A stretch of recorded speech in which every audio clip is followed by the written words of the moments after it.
Hey guys, this is Nick with Levels Performance. Today we're going to be doing an install of the Levels Performance intercooler upgrade on the 2013 Ford Focus ST. We're going to show you the tools that you need, walk you through the steps necessary, and do a comparison of the stock unit.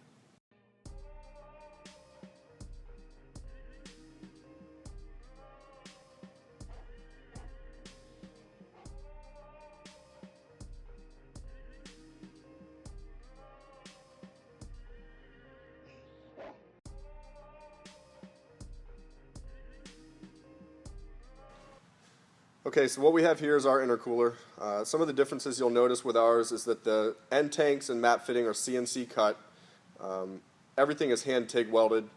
This core flows about 750 CFM, and on the Focus ST we've yielded results of about 6 degrees over ambient. So to begin the install, we'll remove the 4 plastic clips on the top of the bumper and 2 torx fasteners that are next to the headlight.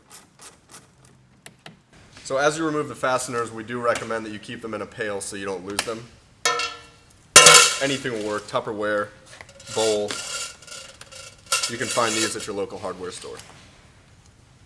The next step will be to remove the hood latch, and that can be done by moving the mechanism over, lifting the wire out, and just pulling it out, tucking it away to the side.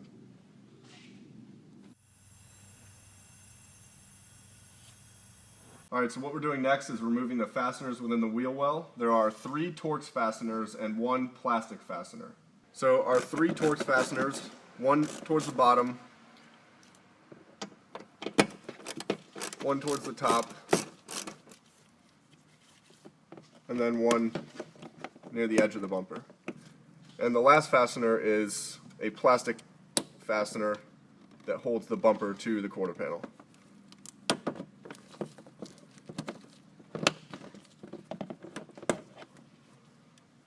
Once you finish removing the fasteners from the driver's side, it's identical on the passenger side, so just move over and remove the 3 torx fasteners and 1 plastic fastener. Alright, so our next step is to remove the 12 T30 torx fasteners to release the underbelly pan. You got 1, 2, 3, 4, 5, 6, 7, 8, 9, 10, 11, and 12. So once you've removed all the fasteners, you can take out this front trim piece,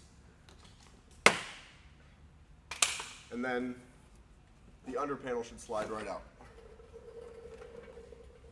we'll set this off to the side. And the last step before removing the bumper is 3 more T30 fasteners, which hold the under panel to the support.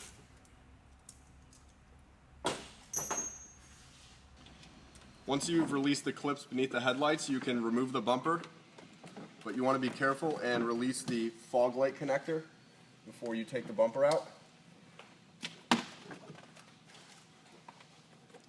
And set this off to the side. So once you've got the front bumper off, you'll notice that you need to get this AGS or active grille shutter system off to access the factory front mount intercooler. This is basically held in by 2 tabs on each side and a connector. Once you disconnect the connector, you can tuck it somewhere, use zip ties, electrical tape, whatever you see fit. Once you've got that off, you can access the front mount intercooler. The intercooler is also held in place by 2 8mm hex heads, which you can remove by using an open-end wrench. It's kind of difficult to get a socket in there. So just take your time and remove these. Oops.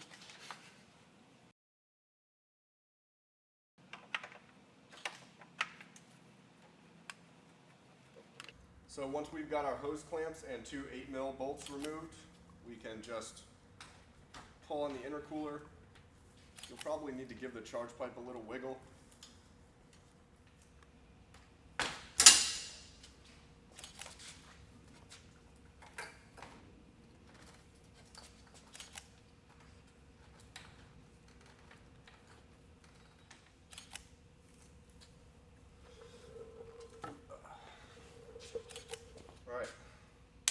Once you've got the intercooler out, you can use your T25 to remove the map sensor.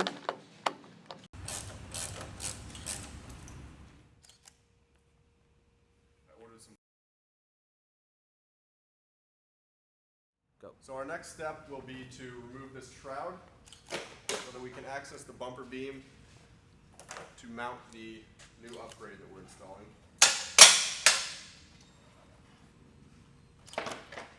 And from here, we'll drill our holes to mount our hanger tabs. So before we start drilling and mounting our intercooler, we're going to plug our map sensor into the new intercooler. And we'll use the supplied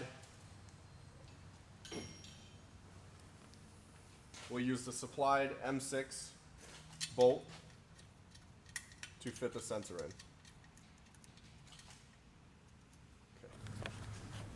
So to get our intercooler mounted, we're going to start with a 1/4-inch titanium drill bit to get the hole started.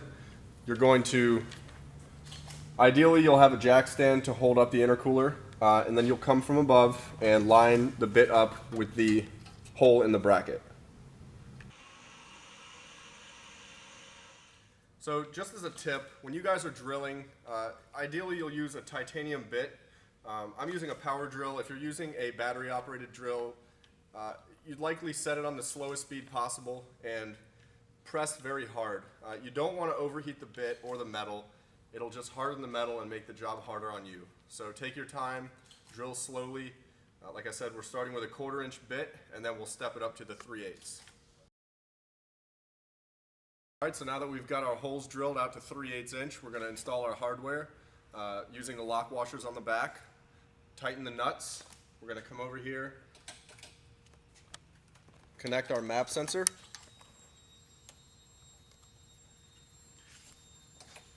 Tighten our hose clamps onto each end.